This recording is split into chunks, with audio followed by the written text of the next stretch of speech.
Brought to you by TechnoSpark 20 series smartphones. I'm superhuman. कभी मेरा परिचय होता है तो मेरी सारी काबिलियत और योग्यता को सिर्फ चिराग जी के जीजा कर करके एक जगह समेट दिया कि जहां 4-4, 5-5 लोग बगैर के योग्यता बगैर काबिलियत के अगर आ करके उनका परिवारवाद नहीं समाजवाद होता है तो फिर मेरा कैसे परिवारवाद हो गया। चुनावी यात्रा के दौरान बिहार तक की टीम अब जमुई पहुंच चुकी है। जमुई में हमारे साथ एनडीए के उम्मीदवार अरुण भारती जी हैं, एलजेपीआर के उम्मीदवार हैं, पहली बार चुनावी मैदान में हैं आप जमुई से। किस तरीके से तैयारी है आपकी जब आप फील्ड में जा रहे हैं तो जनता का जो रिएक्शन है वो क्या मिल रहा है आपको? देखिए, हम लोग जो जनता के पास जा रहे हैं, जनसंपर्क कर रहे हैं, चिराग जी के किए हुए कार्यों को बता रहे हैं और उनके अधूरे कार्यों को हम आगे कैसे बढ़ाएंगे उसके बारे में बात कर रहे हैं। यहाँ विकास के लिए जो भी पुरानी परियोजनाएं थी उनमें क्या गति है, क्या प्रगति है और चिराग जी के द्वारा जो किए हुए कार्य हैं उनमें क्या गति है, प्रगति है, इन सारी चीज़ों को लेकर के जनता के पास जा रहे हैं। उनको अपना प्लान भी बता रहे हैं कि हम लोग आगे और क्या क्या करना चाहते हैं और इसी को लेकर जनता से बहुत ही अपार प्यार, स्नेह, जन समर्थन मिल रहा है और मुझे पूरा का पूरा विश्वास है कि इस लोकसभा में हम लोग चिराग जी के 2019 के मार्जिन को भी तोड़ करके भारी मतों से विजयी बना। 10 साल से यहाँ से खुद चिराग पासवान सांसद है, इस बार उन्होंने आपको मैदान में उतारा है, तो क्या आपको लगता है कि जमुई में ऐसी कोई चीज़ है जो चिराग पासवान अभी तक नहीं कर पाए हैं, जो उस चीज़ को उनके जीजा जी पूरा करेंगे यहाँ पे? जी हाँ, बिल्कुल। देखिए, विकास का कार्य हमेशा प्रगति पे ही रहता है। उन्होंने केंद्रीय विद्यालय जो 19 करोड़ में बनवाया है झाझा में, इसके अलावा जो 500 करोड़ का मेडिकल कॉलेज स्वीकृत हुआ है ये खैरा में, उसका कार्य अभी भी प्रगति पे है। उस पर और तेज़ी लाने की ज़रूरत है। या बहुत सारे गाँवों को, सड़कों को जो बिजली से और ये सड़कों से जोड़ना था गाँव को, वो भी बहुत हद तक कार्य हुए, लेकिन अभी भी बहुत गाँव को अभी भी जोड़ना बाकी है। झाझा से चकाई का जो 3000 करोड़ का रेलवे का जो परियोजना है कटोरिया लाइन का, वो भी अभी कार्य प्रगति पे है और उसमें और तेज़ी लाने की ज़रूरत है।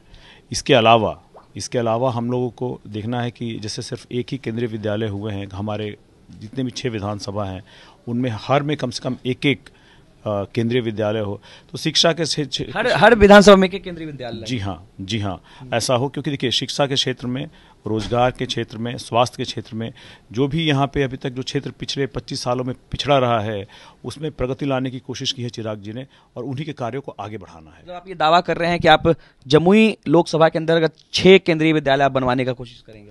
ये हमारा बिल्कुल प्रयास रहेगा। देखिए, शिक्षा के क्षेत्र में केंद्रीय विद्यालय और नवोदय विद्यालय का बहुत बड़ा हाथ है और इस तरह के अगर विद्यालय अगर हमारे लोकसभा क्षेत्र में खुलते हैं तो शिक्षा में बहुत बड़ी अच्छी प्रगति होगी और इससे हमारे जो बच्चे हैं वो भी इस लायक बनेंगे, रोजगार के लायक बनेंगे और साथ ही फिर ये भी कोशिश करनी होगी कि रोजगार के कैसे अवसर जो है हम लोग जमुई में ही सृजित कर सके ताकि यहाँ के बेटों को बाहर पलायन ना करना पड़े। अरुण जी, आपने कहा कि रोजगार का सृजन आप पैदा करना चाहते हैं यहाँ पे, लेकिन आपके लिए चुनौतियाँ कितनी बढ़ जाती है कि एक तरफ एनडीए जो है वो दावा करती है कि बिहार में हम 40 में 40 सीट जीतेंगे, तो आपकी भी जिम्मेदारी बढ़ती है कि आपको ये सीट जीतनी है, तभी वो 40 का जो सपना है वो पूरा होगा। लेकिन दूसरी तरफ तेजस्वी यादव अपने 17 महीने के रोजगार को लेकर के बार बार बातें कह रहे हैं, उनका भी कद कहीं ना कहीं बढ़ा है, तो कितना चैलेंजिंग होगा तेजस्वी यादव के इस 17 महीने के रोजगार वाले दावे के आगे चुनाव जीतना? देखिए, तेजस्वी जी के जो 17 महीने के टेन्योर में जो रोजगार के आज जो दावे कर रहे हैं वो सिर्फ तेजस्वी जी की उपलब्धि नहीं है, वो पूरे के पूरे माननीय मुख्यमंत्री नीतीश कुमार जी के सरकार की उपलब्धि है। ये किसी एक मंत्री की उपलब्धि हो ही नहीं सकती रोजगार देना। हम लोग जो यहाँ प्लान कर रहे हैं और जिस तरह की रोजगार की बात कर रहे हैं वो राज्य और केंद्र सरकार के समन्वय से ही हो सकती है, डबल इंजन के सरकार से ही हो सकती है। अगर आज तेजस्वी जी विपक्ष में हैं, कितने रोजगार के अवसर उन्होंने बना दिए हैं, नहीं कर पाए हैं। तो कोई भी रोजगार का अवसर जो होता है वो सरकार के द्वारा ही सृजित किया जाता है और ऐसे में अगर सरकार केंद्र वो तो दावा करते हैं ना कि हम तो 5 लाख हमने रोजगार दिया है, आगे भी देंगे अगर सरकार में। ये दावा सिर्फ उनका नहीं, ये दावा नीतीश कुमार जी की सरकार का है कि उन्होंने उस सरकार ने उस वहाँ पे 5 लाख के रोजगार दिए हैं। और मतलब आप मानते हैं कि नीतीश तेजस्वी की सरकार ने दी है? ये नीतीश जी की सरकार ने दी है, तेजस्वी का कोई इसमें योगदान नहीं? मुझे नहीं लगता, क्योंकि जब तक किसी इंडिविजुअल का ऐसा क्रेडिट लेना कहीं से भी उचित नहीं लगता है। वो तो कहते हैं कि जब एनडीए की सरकार थी तो कहाँ रोजगार दे रहे थे नीतीश कुमार, जब हम लोग साथ आए तो रोजगार दे रहे थे। तो मैं ये कहना चाहूँगा कि हो सकता है कि रोजगार के अवसर बनाए जा रहे हैं, उस वक्त तक निकाले नहीं गए हों, और पुरानी सरकार की उपलब्धियां जो पहले से काम किए गए थे, जब इनके वक्त में डिलीवरी हुई तो उसका वो क्रेडिट लेने की कोशिश कर रहे हैं, जो कि अब बिल्कुल अनुचित है।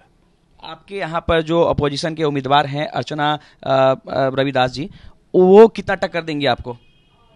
मुझे नहीं लगता कि अर्चना रविदास जी कोई टक्कर इसमें दे पा रही हैं। अभी जो भी उन्होंने अपने भाषणों में कहा है, उन्होंने कोई अपना रोड मैप नहीं बताया है कि वो किस तरह से जमुई का विकास करेंगे। उन्होंने ब्रॉड स्ट्रोक्स बोले हैं, लेकिन फाइनल पॉइंट्स उनको बताना पड़ेगा। दूसरी बात, जब तक आपके पास केंद्र और राज्य दोनों की सरकार नहीं हो, तब तक आप बड़े विकास के वादे यहाँ पे नहीं कर सकते, जो कि मैं कर सकता हूँ यहाँ पे। दूसरी बात, जब वो यहाँ पे विकास की बात करती हैं, आपने अभी कल ही के न्यूज़ में देखा होगा कि वो यहाँ पे विकास करने के दावे कर रही हैं, लेकिन कल जो घटना हुई है शेखपुरा में, वो यहाँ पे तो जंगल राज के विकास के दावे को आगे बढ़ा रही है। तो थोड़ा सा जमुई लोकसभा की जनता को भी सोचना होगा कि वो कैसे विकास को आगे। सरकार तो एनडीए की है ना, अभी सरकार एनडीए की है। ये कल जो घटना हुई है वो प्रत्याशी और उनके समर्थकों ने किया है, और उसमें कानूनी कार्रवाई जो हो रही, जो कल जो दर्ज हुई है एफआईआर, उसमें जो कार्रवाई हो रही है वो उन्हीं चीज़ों को दर्शाती है जो जंगल राज में हुआ करते थे। और चूंकि यहाँ पे एनडीए की सरकार है, तो जो उचित कार्रवाई करनी चाहिए तो उन्होंने शुरू किया है उसको करना। चलिए, अब एक सवाल आपसे लेंगे। परिवारवाद को लेकर के खूब संग्राम छिड़ा हुआ है। एक समय में प्रधानमंत्री नरेंद्र मोदी भी इस पर कहा करते थे, अब तो तेजस्वी यादव ने भी इसको मुद्दा बना लिया है, और अब आपके पार्टी के लोगों ने भी इस पर आरोप लगाया है। जब आपको टिकट मिला, जब चिराग पासवान ने अपने सभी उम्मीदवारों के नाम की घोषणा की, तो आपके पार्टी से कई लोगों ने सदस्यता छोड़ दी, इस्तीफा दे दिया। उन लोगों ने कहा कि चिराग पासवान परिवारवाद करते हैं, जमुई में कार्यकर्ता को टिकट नहीं देने की जगह पे अपने जीजा, अपने बहनोई अरुण भारती को उन्होंने टिकट दिया। इस पर कैसे देखते हैं आप? परिवारवाद का आरोप अब आप लोगों पर भी लग रहा है। देखिए, जब भी मेरा परिचय होता है तो मेरी सारी काबिलियत और योग्यता को सिर्फ चिराग जी के जीजा कर करके एक जगह समेट दी जाती है। आप मेरी एजुकेशनल क्वालिफिकेशन देखिए, जो मैंने पहले से कार्य किए हैं उसको देखिए। ये सारा देखने के बाद आपको समझ में आएगा कि परिवारवाद वहाँ नहीं होता जहाँ लोगों में योग्यता होती है और काबिलियत होती है, और एक परिवार का सदस्य चिराग जी की जमुई लोकसभा के परिवार को अगर वो तरीके से संभाल सकता है तो वहाँ आकर वो कार्य करे। अगर आप में ना योग्यता है, ना काबिलियत है, ना ही आपके पास कोई एजुकेशनल बैकग्राउंड है, ना पहले से आपने कोई कार्य करने का अनुभव लिया है, और एक दिन आप उठ करके सिर्फ राजनीति में आ जाते हैं और बोलते हैं कि मैं इनका पुत्र हूँ इसलिए मैं राजनीति में आया हूँ, ये परिवारवाद है। कुछ लोग अगर सिंगापुर से आकर के सारण से चुनाव लड़ सकते हैं तो वहाँ समाजवाद है, और अगर मैं अपनी काबिलियत के दम पे यहाँ के लोगों के लिए पहले से जब मैं काम करते आ रहा हूँ, बिहार के वासियों के मैंने काम किया है, और आज जब मैं सक्रिय चुनावी राजनीति में हूँ, तो ये परिवारवाद कैसे हो सकता है?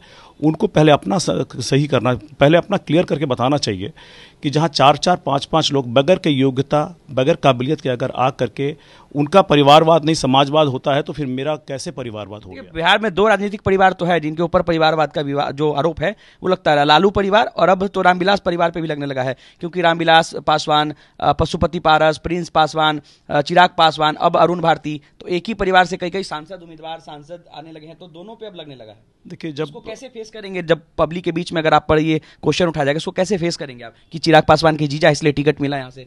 देखिए, यही आरोप चिराग पासवान जी पे 2014 में लगा करती थी।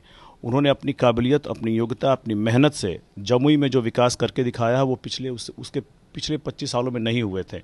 आज जमुई लोकसभा के लोग भी अब उनके विकास कार्य को देख चुके हैं, और देखने के बाद जब उन्होंने अपना मन बनाया था कि वो हाजीपुर लोकसभा में जाकर के अपने पिता की जिम्मेदारियां निभाएंगे, तो यहाँ की जनता उन्हें जाने नहीं देना चाहती थी।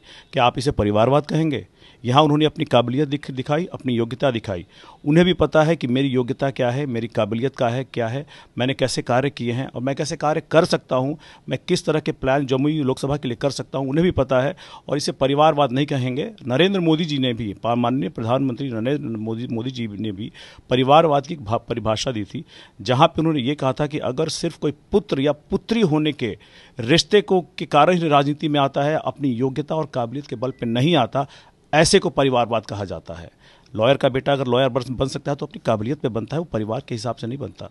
आज आप मेरी एजुकेशन क्वालिफिकेशन देख लीजिए, मेरे काम पूर्व में मेरे किए गए कार्यों को देख लीजिए, आपको समझ में आ जाएगा कि योग्यता भी है, काबिलियत भी है और इच्छा भी है। इसीलिए ये परिवारवाद नहीं है, ये हम लोग अपने जो योग्यता के बल पे काम करने की चीज़ें हैं उसको आगे बढ़ा रहे हैं। चलिए एक आखिरी सवाल, जो परिवारवाद पे आरोप लगाते हैं, क्या विकास करके, जमुई का विकास करके आप उनको मुंह तोड़ जवाब देंगे? बिल्कुल, हमारी पहली प्राथमिकता ये रहेगी कि चिराग जी के अधूरे जो कार्य हैं उनमें प्रगति लाए जाए, तेजी लाए जाए, ताकि जो भी अधूरे प्रोजेक्ट हैं वो जल्द से जल्द पूरे हो। और दूसरी प्राथमिकता ये होगी कि इसके अलावा और हम क्या नई चीज़ें यहाँ कर सकते हैं, क्या नए प्रोजेक्ट्स ला सकते हैं, वो हमारी प्राथमिकता रहेगी। हमें पूर्ण विश्वास है कि ये जमुई की लोकसभा की जनता जो मुझे आशीर्वाद देगी और हम 40 की 40 सीटें जीतेंगे। नरेंद्र मोदी जी 400 के पार के लक्ष्य को पूरा करेंगे और जो अभी उन्होंने विकास की बयार पूरे भारतवर्ष में बहाई है वही ट्रिकल डाउन करके हम जमुई में भी लाएंगे, ताकि यहाँ भी विकास की वो गति कायम रहे। चलिए, तो देखिए इस वक्त हमारे साथ एलजेपीआर के सांसद उम्मीदवार अरुण भारती जी थे और उनसे एक खास बातचीत हुई। परिवारवाद पर इन्होंने बिल्कुल मुखर होकर जवाब दिया है। अनिकेत कुमार, बिहार तक, जमुई।